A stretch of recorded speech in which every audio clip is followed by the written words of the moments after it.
I'll tell you something else about me. I don't like running. Have I told you that before? I'm not sure if I've shared that with you. I mean, it's beyond a dislike. I hate running. And I've known that about myself. Sprinting, I'm a sprinter. And so even in high school, when running wasn't such a challenge for me, it's as it is now, 5 or 10 years after high school. Even when I was a runner, I was still a sprinter. Like 100 yards was my event. I liked about a 100-yard run, and that was kind of where I tapped out. Well, 100 yards, I'd run like my shirt tail was on fire. I'm good with it. But beyond that, I'm not into it. I don't see the point. If I can't get there in 100 yards, I'll just stay home. And so my brother makes a joke. He's like, snipes aren't built for running. It's like, after about 100 yards, we're going to stop and fight. It's like, we just rather get beaten than to have to run any further than that. And he's right. It's something in our genetics that just doesn't really work out well with running. But I got to college and had to take a PE class. It was required. And part of the PE class was you had to run. And so for our midterm, we had to run a mile, which was bad. It was terrible. A mile, man, that's forever. It was like, if I'm going a mile, I got a car. I brought one with me. I could get in the car. I'll meet you there. Then the final exam was a 12-minute run. And here's how you got graded. The further you went, the better your grade. So you had to run that track as many times as you could possibly run it in 12 minutes, all out just as hard as you can run for. Did you knock anybody off on the way? No, I did not knock anybody off. You got to catch them to knock them off. I had them the first 100 yards, I was in the lead. And then, it started changing on me. 12 minutes of running. So in true biblical fashion, I wanted to follow the pattern that was set before me. So there was a guy in our class that I knew was a runner. I'd seen him on the track. We had already done the midterm. Like, this guy, he can run. And so I decided, here's what I'm going to do. I don't even remember his name. I can see his face in my brain. I was like, I'm just going to run with him. And whatever he does, I'm going to do it. I'm going to run. Every step he takes, I'm going to take it. Every stride, I'm going to stride. I'm going to be his shadow. So we took off, and I did. I ran with this guy for all I had in me. I reached deep. I pulled up stuff I didn't know I had, and I ran with this guy for 12 minutes around that track so many times I lost count. At least a mile. I don't know.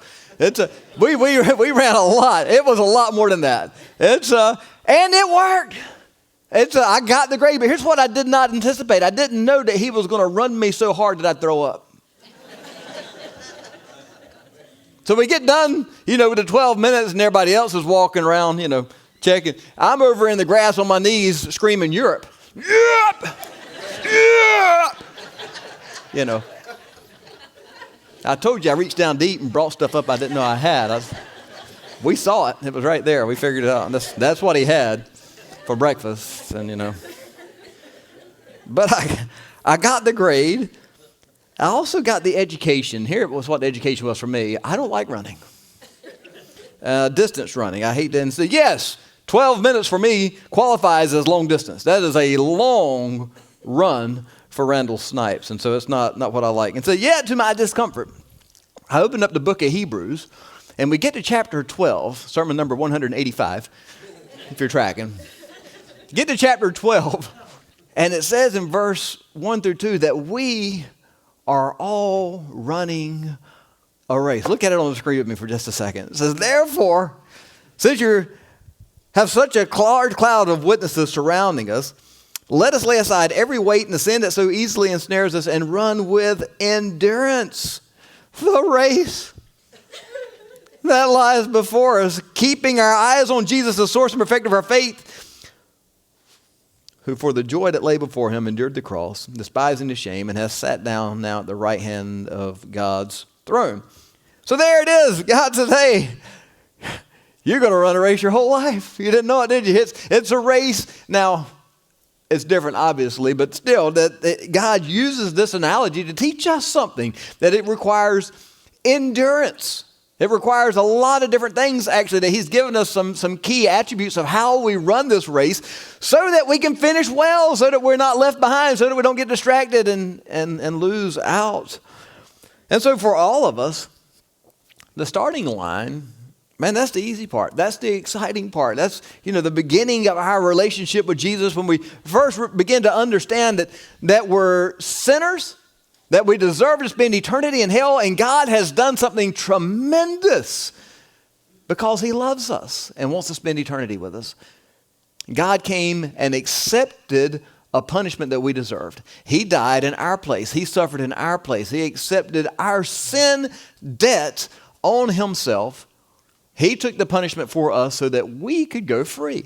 And man, learning that is exciting. And particularly if you're learning it for the first time, you begin to realize, hey, this kind of resonates with my soul. I knew there was something missing, and I knew I had problems. I never could quite verbalize what it was, and I had chased this and that, and nothing really satisfied. And now finally I come to the knowledge and understanding that it is in a relationship with my Creator that finally I found the wholeness that I could not find anywhere else. And man, that's an exciting moment in your life when you finally turn that corner and you pray to Jesus and just say, forgive me. Forgive me. I want to spend eternity with you.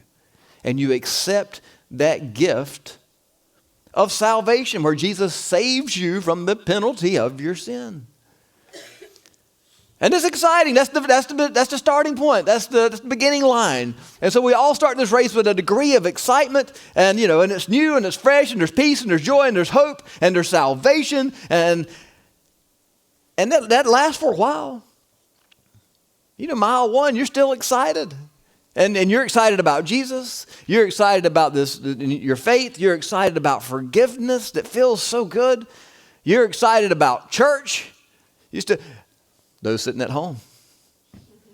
These people here still excited about church. What happened? Sorry. I like to give it to you straight. There it is. No chaser right there. It's you see, back mile one, you're still excited about church. These guys at home, maybe on mile 4, mile 5, I don't know. It's and so things are going well. You're excited about Bible studies, and you're excited about Scripture. You're excited to even tell people about your faith. And then somewhere along the way, mile 4, mile 5, mile 6, we don't even know. Some of that excitement wears off, and things begin to change a little bit. It begins to diminish to some degree, and we began to realize, hey, there's resistance here. This is going to require effort. Each next step feels a little bit more difficult, and the world's pushing against me, and my flesh is putting against me, and sometimes my friendships or my surroundings are pushing against me, and I'm facing this resistance that I didn't anticipate at the starting line, but now I am feeling it. And we begin to realize that this is not just the road less taken. It is the path of less worldly pleasure. It's the path of more sacrifice. It is the path of extreme self-discipline. It is the path that is no less dotted with life's sorrows and life's disappointments. And we begin to realize that to continue is going to cost us something significant. For me to live today as Jesus wants me to is different than it was when I first started. There is something now that is deeper by way of sacrifice. Because life continues to deal you things that you think, it would be easier if I just and we have all these scenarios where if I wasn't trying to please Jesus, here's what I'd tell that person. Have you done that lately? If it weren't for Jesus, I'd give you a piece of my mind. If you say that, then you kind of just did, didn't you?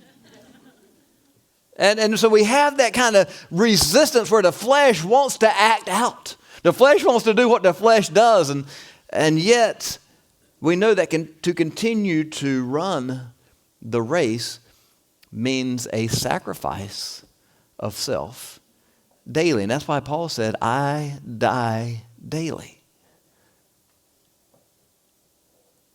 And that's the situation that the Hebrews are in. The Hebrew believers that this book is written to have come to the place where they realize, you know what? This is going to leave a mark. Not so much here or here, but nobody. Nothing. Thank you, Tommy boy. My man. Gold star. This is going to leave a mark. This is going to hurt. This is going to cost me something. This is going to require some sacrifice. And so some days to live like Jesus for us. Now, in their situation, it was a little more real, a little more physical. For them, they were starting to feel for sure the loss physically as the resistance rolled out from the government. And they faced real persecution. Now, you're going to find out here in just a second, we're not going to get there this week, but next week, that it's not to the point of blood.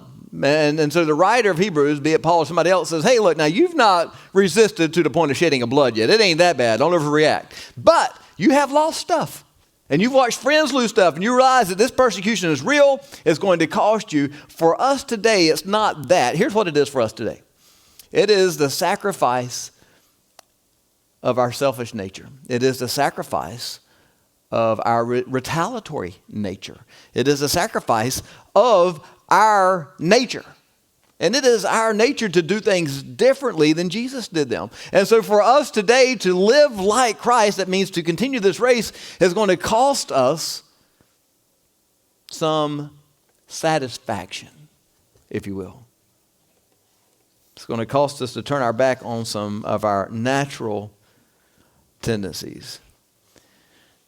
And so to aid in the motivation, God has given us a passage this morning to remind us of some things, to tell us, hey, look, there have been people that have gone before you that have already dealt with that. There is a whole crew of people that have already faced the same resistance that you're facing, already faced the same sacrifices that you're facing, already faced the same disappointments, the same sorrows,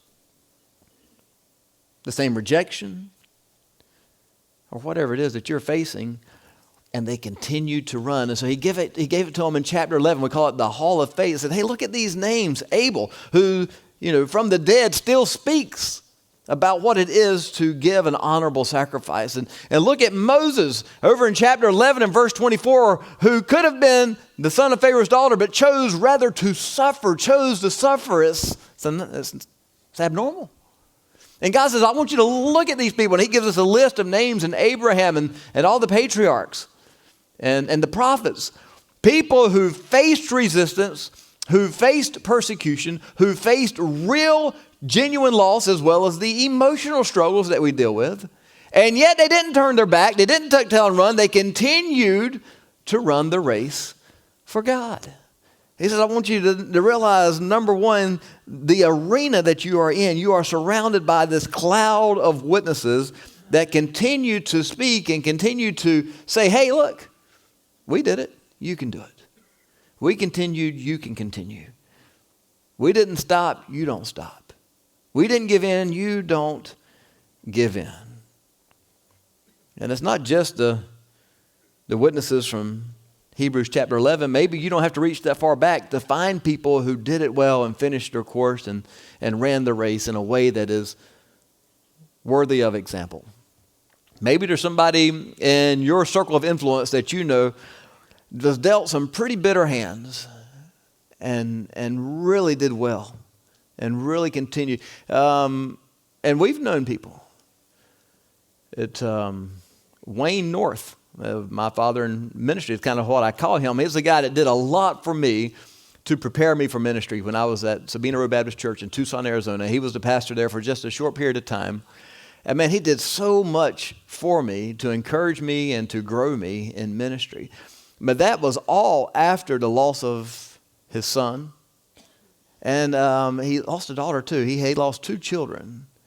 And one of them happened right before he began the ministry there. Him and his son, 40-year-old son, were out hunting, and his son had a heart attack and died while he was there with him. And he kind of left that scene, and just weeks later was at our church investing in me, helping grow me and helping organize the ministry there and continuing to love on people. I'm like, man, it's just incredible to see somebody suffer so much and still give so much. I'm like, man, what an example to follow. And maybe you've got people in your world that you can look at and say, hey, look, man, I've seen it. I've known people who just really, from our perspective, had a bitter hand and yet somehow never lost their joy. never turned their back, continued to run the race, not just to get by, they ran it well. They were examples still of what we should look like in a good time, much less a bad time. And that's what God's telling us. Hey, look, recognize the arena around you. There's people that have gone before you that have done such a good job, and their voices are crying out as encouragers, as coaches, as cheerleaders, saying, hey, we can do this. Let's keep going. Let's keep moving. Don't stop. Don't quit. Keep running. He says, and so the next step is to remove the weights. What's holding you back? What's slowing you down? And you can imagine the analogy of running a race with a bunch of weights on you, much less running it at all for most of us, but with a bunch of weights on us is just ridiculous. And he said, so there's weights that slow us down, that hold us back, things that aren't necessarily sinful, but we just hang on a little bit too much, too tight, too long. Things that we should let go of in order to be all in for Christ. It's the type of stuff that kind of keeps one foot on one side in the world and in this life and temporary, and the other foot maybe over here thinking, yeah, God and heaven and the kingdom. And so what is it this morning? Pause for just a second. Think, what is the weight in my life? What is holding me back from being all in for Jesus? And it would be different for a number of us. I'll tell you what mine was, for a long time at least, money. I didn't have a lot, but I wanted more. And I remember being in college, and I knew God was calling me to ministry even in high school. I knew in high school I would not have told anybody that because I didn't want it to be true. And into college, even God continued to call, and I continued to say, no, thank you. Thank you, but no, thank you. I'm all right. I'm good, God. I got this. I'm going to be an eye doctor. And it wasn't that I wanted to be rich, but I wanted to be financially secure, which is an oxymoron. You read Scripture, it says there's no such thing. There's no security in finances. But that was the lie I had bought into. And I had convinced myself, here it is, that ministry equaled poverty. That's a lie also. I mean, we're not rich, but kind of. I mean, she did marry me, so you know she's doing all right, right? Yeah, I jest. She entered a contest and she lost. But you know, it's by world standards, we are all, really, let's be honest, we're all rich by world standards. But even by American standards, God has blessed us so much financially. That's not the point. The point is it was a lie that I had bought into, and it was holding me back. I continued to say no to what I knew God wanted me to do because my heart was kind of bound up in this idea of I want to have a nice life and I want to have, you know, the financial wherewithal to support my family and, you know, just not extravagant, just comfort, I guess, was really what I was looking for. And it was a weight that was holding me back. And it's one that a lot of people still continue to struggle with. And even for us, it wasn't until I read the book called The Blessed Life. I've given it out. Some of you have read it. And there's varying, you know, responses to that book. But for me, God used it to help continue to shape me in regards to finances and what the purpose is and the goal is and how to be good stewards. And so it was still something that God is still shaping us on a daily basis. The other one for me was companionship. You know, this is before we had started dating, and I had been through a number of relationships. I'll tell you, it wasn't hard for me to get a date. For some reason, I couldn't keep one. I kept thinking, I don't know what's going on. It's, and you know, you had to begin a relationship, and for whatever reason, it wouldn't work out, and another one, it wouldn't work out. And so after a while, I remembered I was in seminary. So I had graduated college, which, let me remind you, I went to Pensacola Christian, where the ratio at that time was 8 girls to every guy. And I came out single. I mean, it was a blow to the confidence. I thought I had some game. Apparently I didn't. Whatever. I move into the seminary phase of my life, and now the pool has gotten shallow. It's because you're in life, and it's, you know, I'm working and I'm supporting myself and I'm paying for something and all that. And so it's just, you know, how the pool gets shallow. And I remember being at work. I was a security guard. I had a number of different jobs, but I was a security guard for a little while. And all 130 pounds of me soaking wet. Like, you're not coming in here unless you walk around me. Yeah, and I'm not going to move, so you do you. So. It's a security guard at Mimeo.com in Memphis, Tennessee, and we'd just gone through another failed, endeavor, and was kind of in that in my head, my heart, with God, praying, and I remember coming to the conclusion that night that if God wants me to be single, then I'll do it for Him. And I prayed that, God, if that's what you want for me, then I'll do that for you. That's not what I want,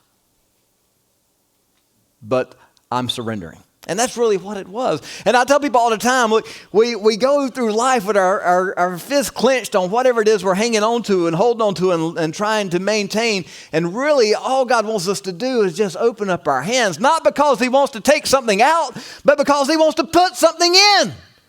You can feel this. That's kind of hard to feel, isn't it? And all the while, God's like, if you just open your hands up, I'll give you something. And finally, it was a long faith journey for me to get there, but finally I was like, God, I quit. I surrender. And so then God blessed me with a spouse.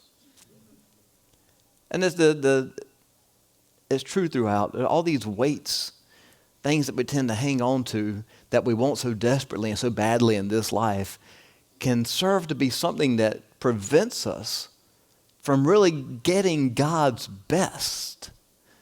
Because really it's God that we should want. It's Him that we should cling to so tightly.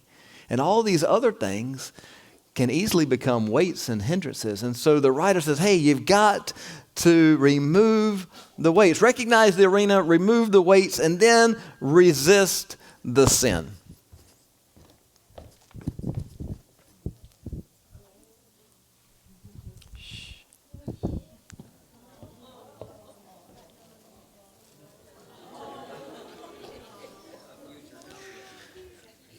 Doesn't look so sinful, does it? What's that, buddy? It's a pet. Oh, what's going on? We all got pet sins. Something that we just kind of love, maybe too much. Something that draws our attention. Something that we keep coming back to. We cherish it. We nurture it. We hang on to it. Kind of that. We call it a pet sin. I guess it's a real, I don't know, maybe a little bit too good of a word for it. It's most besetting sin is what Hebrew calls it. The psalmist calls it vomit.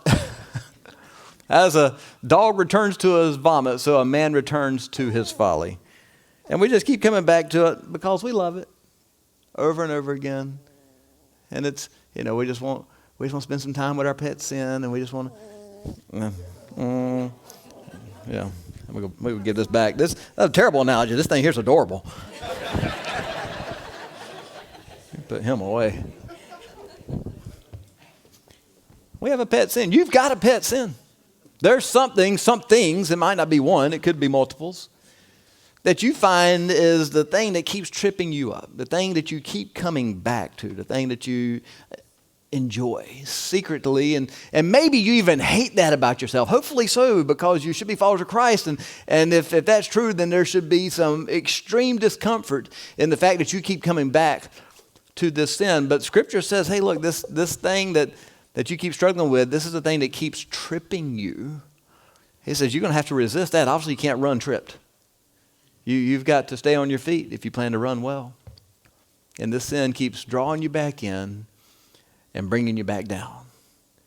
And it might be different for different people in here, but there are some that we would say at least the usual suspects, if we had to list some out. And gossip. Sometimes we don't even think of it as sin because we do it so much. It's not only a pet sin for so many people, it is a pet peeve for the pastor. That's a preponderance of peas. It's the thing that just continues to happen from the cradle to the grave. We continue to struggle with saying the right thing. And James says, look, if you don't offend somebody with your tongue, you're a perfect man. So it's going to happen. But it should be something that we're at least working against. We had it this week, even in the school. I had to get onto the students like, hey, just stop talking about other people. You just get their name out of your mouth. And I told them, like, the person that conceals a matter, that's a good friend. The person that shares it, that's not a good friend. That's straight out of the Bible right there. That's not Randall Snipes. That's God Almighty. He says that, hey, you're looking for a good friend? Find somebody that doesn't talk about other people. That's a good friend. You want to be a good friend? Be somebody that don't talk about other people. He's like, whoa, I got this juicy piece. Keep it to yourself. Nobody needs that. So we dealt with it with the students, and we deal with it with the adults. It's from the cradle to the grave, people. We got a text message. Finally, somebody sent it to me, but it went through this person and this person and this person, this person before it got to me, which none of these people had anything they could do about any of it. But finally, it gets to somebody that can do something about it, and gratefully somebody sent it to me, but it had to go through 40 because we're naturally just want to bring everybody into our drama or what we heard or what we know and form our posse around this or that. And it's all kind of the sowing of discord aspect that is a major pet sin for a lot of people. And sometimes I just think we're oblivious to the fact that, hey, by sharing that, I've shared something that doesn't help anybody but does hurt somebody. It didn't do anything to help the situation, but it might definitely hurt the situation. And so as believers, we have to rein that in. And look, that's obviously one that I'm harping on this morning because it's fresh on me, but jealousy, that's as ugly for a believer. Anger, there's no business there. Resentment, lust, pornography, greed, all again usual suspects of our pet sins that continue to derail our race for Christ that he's called us to, that is so important. He says you cannot let these things continue to trip you up. Recognize the arena, remove the weights, resist the sin, run to Jesus. It's a beautiful song. Run to Jesus and live. That's what the song says. He is our purpose, our motivation, our strength, our hope, our joy, our peace. Everything we need for life and godliness is in him. And so the writer says, hey, look, focus on Jesus, the author and the finisher of our faith who despised the shame, but for the joy he went to the cross. And now he's seated on the right hand of God's throne. Focus on him. Run to him every day, every minute, every moment. Every time you're tempted. Every time you want to act out in the flesh. Every time somebody jostles you and you want to go full-blown Karen on them, don't. And I'm sorry, if your name is Karen, boy, that is unfortunate, isn't it? I didn't come up with this. You know that's just society's thing now, and I'm sure nobody's naming their kids that anymore, but I've known some great Karens, by the way. So I don't know what Karen finally set this thing off, but that is unfortunate. Bill, still got a Karen in here. I'm sorry. I felt that. There's a toast. Don't worry about it. Bill Broadhurst entered a 10,000 meter race. Anybody know how far that is? Off the top. What's that? 6 miles. Yeah, 6.2 miles. Somebody got it. Too far, somebody said? 10,000 meters. 10,000. Kilometers. Yes, we like miles over here. Miles and inches and stuff. Let's get it back into American here.